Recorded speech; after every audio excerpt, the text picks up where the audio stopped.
Where were they going? They were trying to follow. They're chasing.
Where do you come from and where are you going?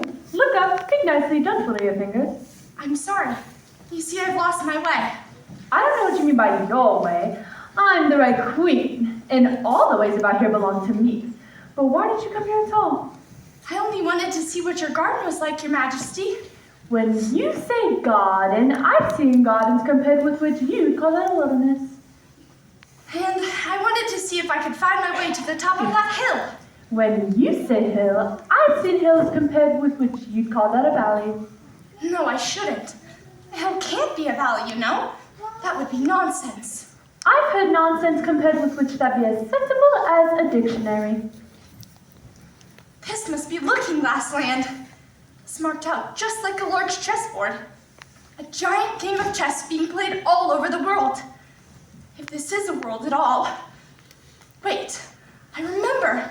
If I can cross the chessboard, I'll become a queen.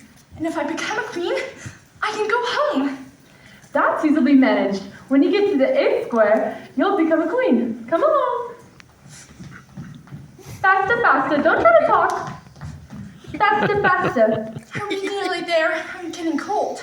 Nearly there. Where we passed it 10 minutes ago. Now, faster, faster.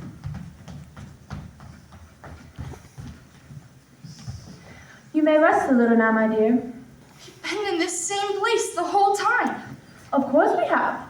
In our country, you generally get somewhere else if you ran very fast for a long time. Here, you see, it takes all the running you need to do to keep in the same place. If you want to get somewhere else, you must at least run it at least twice as fast as that. How dreadful. I'll never get home. Remember, this is Looking Glass Land. If you hold the word evils up to a mirror, it simply lives, spelled backwards.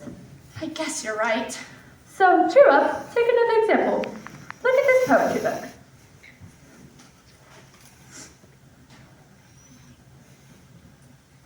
Why, it's backwards. Of course, you've come to the Looking Glass. It's called Jabberwocky. 'Twas brilling in the slithy toads, did gry and gimble in the wabe. Oh, mimsy were the borogoves, and the mome brats outgrabe. Beware the Jabberwock, my son, the jaws that bite, the claws that catch. Beware the Jubjub bird, and shun the Frumious Bandersnatch.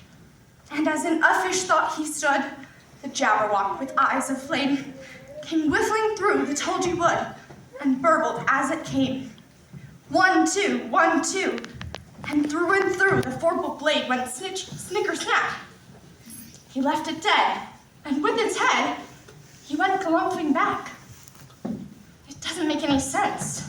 It does to me. Perhaps we should run a bit more and clear away the cobwebs. I'd rather try not to run anymore, please. I'm so hot and thirsty. Have a dry biscuit? While you're here refreshing yourself, I'll just be taking the measurements. And at the end of 2 yards, I shall give you your directions. Have another biscuit? No, thank you. One's quite enough. Thirst quenched, I hope. I shall paste them before I forget them. 3, 4, and I must say goodbye at the end of 5. Here's how to cross the chessboard. Listen. A pawn goes 2 squares in its first move, you know. So you must go very quickly to the third square. And then you go to the fourth square in no time. But that square belongs to Tweedledum and Tweedledee. The fifth square is mostly water, and the sixth square belongs to Humpty Dumpty. You'll have to deal with him however you can. Have you nothing to say? I didn't know I had to say anything just then. The second square is mostly forest, and the eighth square will be queens together. It's all feasting and fun. Now, off we go. She can run very fast. Goodbye, my little dear.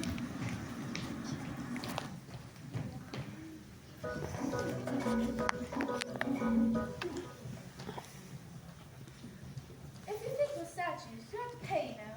Statues aren't to be looked at for nothing, nohow. On the other hand, if you think we're alive, you ought to speak. I'm sorry. I know what you're thinking about, but it isn't so, nohow. Contrariwise, if it were so, it might be. If it was so, it would be. But as it isn't, it ain't. That's logic. I was thinking which is the best way across the chessboard. It's getting very late. Would you tell me, please? Do you like poetry? Some poetry. What shall we repeat to her? I know the Walrus and the Carpenter. That's the longest. If it's very long, would you tell me first which road I ought to take?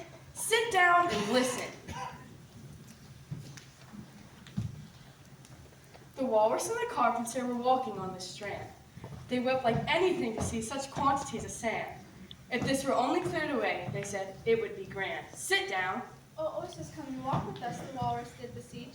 A pleasant walk, a pleasant talk along the briny beach. We cannot do with more than 4 to give a hand to each. Then 4 young oysters hurried up, all eager for the treat. Their coats were brushed, their faces washed, their shoes were clean and neat. And this was odd because, you know, they hadn't any feet. Well, other oysters followed them, and yet another 4. And thick and fast they came at last, and more and more and more, all hopping through the frothy waves and scrambling to the shore. Sit down!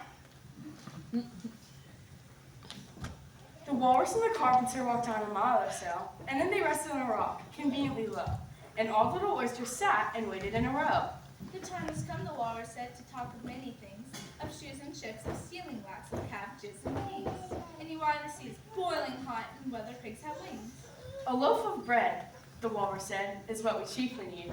Pepper and vinegar besides are very good indeed. Now, oysters dear, if you're ready, you may begin to feed. Sit down. But not on us, the oysters cried, turning a little blue. After such kindness, that'd be a dismal thing to do. The night is fine, the Walrus said. Do you admire the view? It seems a shame, the Walrus said, to play them such a trick. After we brought them out so far and made them trot so quick. The Carpenter said nothing but, the butter spread too thick. Sit down. I weep for you, the Walrus said. I deeply sympathize. The sobs and tears he sorted out, those of the largest size, holding his pocket handkerchief to his streaming eyes. One more verse. Oh, oysters, said the Carpenter, You've had a pleasant run. Shall we be trotting home again? The answer came there none. And this was scarcely odd because they'd eaten every one.